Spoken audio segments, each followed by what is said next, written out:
Welcome to my YouTube channel. Cherry Blossom Story, The Threads of Home. Chapter 1, The Quiet Before the Storm. Daniel Harris sat at the edge of his bed, staring at the dimly lit wall. His shirt collar was undone, his tie lay crumpled on the floor, and his mind wandered between exhaustion and worry. Down the hallway, faint giggles echoed, the sound of his daughters, Emma and Lily, sharing bedtime secrets. Normally, the sound warmed his heart. Tonight, it filled him with unease. Life had been harder lately. Work consumed him, leaving little space for the family. His wife, Claire, had been patient for years, but even her patience was beginning to fray. Claire peeked into the room, leaning on the doorframe. Her soft brown hair framed her tired face. "You didn't eat again," she said quietly. "I wasn't hungry," Daniel muttered. "You weren't hungry yesterday either. Or the day before." There was no anger in her voice, just a weight that pressed between them. She wanted to reach him, but he was building walls higher with each passing day. "Work's been," Daniel began, but trailed off.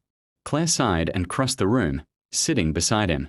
For a moment, they just breathed together, the silence both comforting and unbearable. "I miss us," she whispered finally. Daniel closed his eyes. He missed them too, Claire's laughter, the smell of pancakes on Saturday mornings, the chaos of kids painting the living room walls by accident. But everything felt distant now, like a home he could see but not enter. Chapter 2, Cracks in the Foundation. The next morning, Emma, their 10-year-old, bounded into the kitchen with boundless energy. "Daddy, you promised you'd come to my school play today. Don't forget," she chirped, holding up a crane-decorated flyer. Daniel froze mid-sip of his coffee. He had forgotten. The meeting with investors was scheduled at the same time. Claire noticed his hesitation. "Daniel," she warned softly. "I'll try, sweetheart," he said, forcing a smile. Emma's face dimmed. "You always say that." She dropped the flyer on the counter and stormed out, her little feet stomping on the wooden floor. Lily, only 7, looked between her parents with wide eyes. "Daddy, if you don't come, I'll tell Santa not to bring you presents." Daniel laughed weakly, but Claire's expression remained stern. "Daniel, she's right. You're always missing moments that matter." His chest tightened. He wanted to scream that he was doing it all for them, the long hours, the sacrifices. But the words got stuck. Was he really doing it for them, or had ambition swallowed him whole? Chapter 3, Breaking Point. That evening, after Emma's play, which Daniel didn't attend, the house was quieter than usual. Emma locked herself in her room. Claire moved around the kitchen silently, her shoulders tense. Daniel came home late, loosening his tie, ready to apologize. But the sight of Claire's back, her hand scrubbing dishes furiously, made his throat dry. "Claire. Don't." The single word sliced through him. "You missed it," she continued, her voice shaking. "She looked for you in the audience. Do you know what it feels like to watch your daughter's eyes searching desperately for her father who never shows up?" Daniel lowered his head. "I had no choice. The meeting." "Don't you dare," she snapped, turning to face him. "There's always another meeting. Another deadline. Another excuse. But there won't always be another play, another birthday, another moment. You're losing them, Daniel. You're losing us." The argument spiraled, sharp words, old wounds reopened, tears brimming but not falling. And then, in the silence that followed, Claire whispered words that made his world tilt. "Maybe we need time apart." Daniel's heart stopped. Chapter 4, The Empty House. Weeks turned into months. Claire took the kids to stay with her sister. Daniel returned to a house that no longer felt like home. The once vibrant walls echoed with silence. Emma's drawings still hung on the fridge, but the kitchen smelled like nothing. No pancakes, no cookies, no burnt toast from the girls' experiments. At night, Daniel sat alone at the dining table, scrolling through photos on his phone. Claire's smile. Emma in her princess dress. Lily's missing tooth grin. He'd traded them all for numbers, contracts, and boardroom applause. The realization clawed at him, but pride kept him frozen. Chapter 5, A Father's Awakening. One rainy evening, Daniel got a call. Emma had been hospitalized after falling during a soccer match. Panic surged through him as he rushed to the hospital, his heart pounding louder than the storm outside. When he reached her room, Emma lay with a bandaged leg, tears staining her cheeks. Claire sat beside her, holding her hand. Emma's eyes flicked toward the door. "Daddy," she whispered. Daniel's chest cracked open. He rushed to her side, clutching her small hand. "I'm here, baby. I'm so sorry." Emma looked at him for a long moment, then turned her face away. The rejection cut deeper than any blade. Claire watched silently, her own eyes weary. This was no longer about anger. It was about wounds that ran deeper than apologies. Chapter 6. The Climb Back.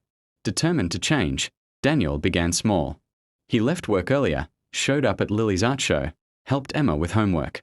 At first, the girls were cautious, their trust fragile. But slowly, laughter returned.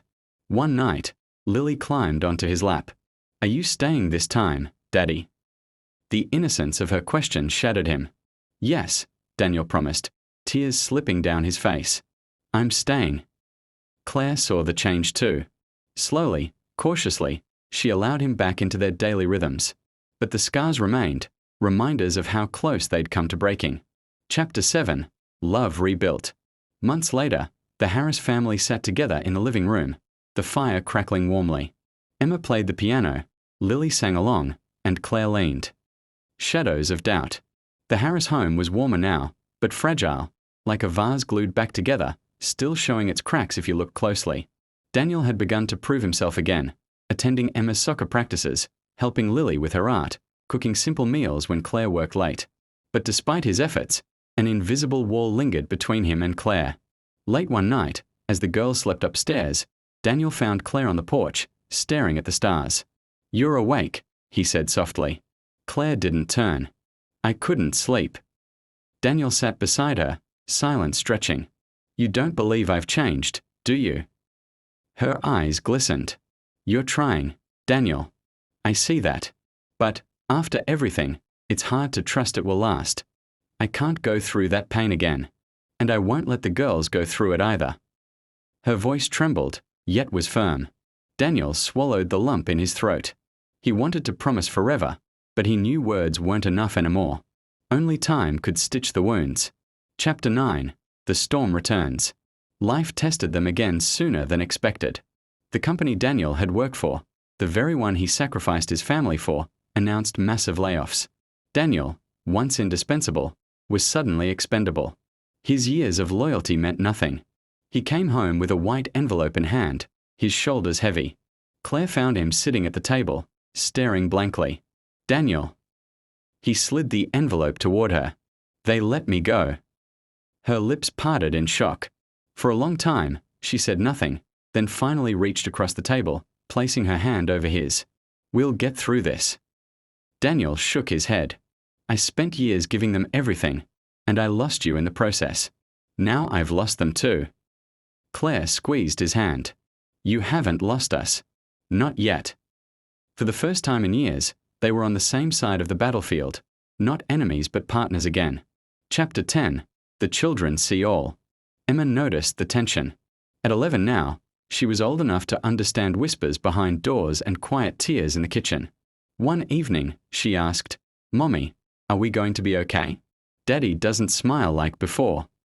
Claire hugged her tightly. "We are going to be okay, darling. Families aren't perfect, but we don't give up on each other." Emma's lip trembled. "Promise." Claire kissed her forehead. "Promise." But in her heart, Claire wasn't sure. Bills piled higher. Savings shrank. Daniel searched for jobs daily but faced rejection after rejection. The weight of failure gnawed at him, threatening to drag him back into the abyss he had once crawled out of. Chapter 11. A Father's Fall. One rainy night, Daniel sat in the car parked outside their house. He couldn't bring himself to go inside, to face the worried eyes of his daughters, the quiet strength of Claire.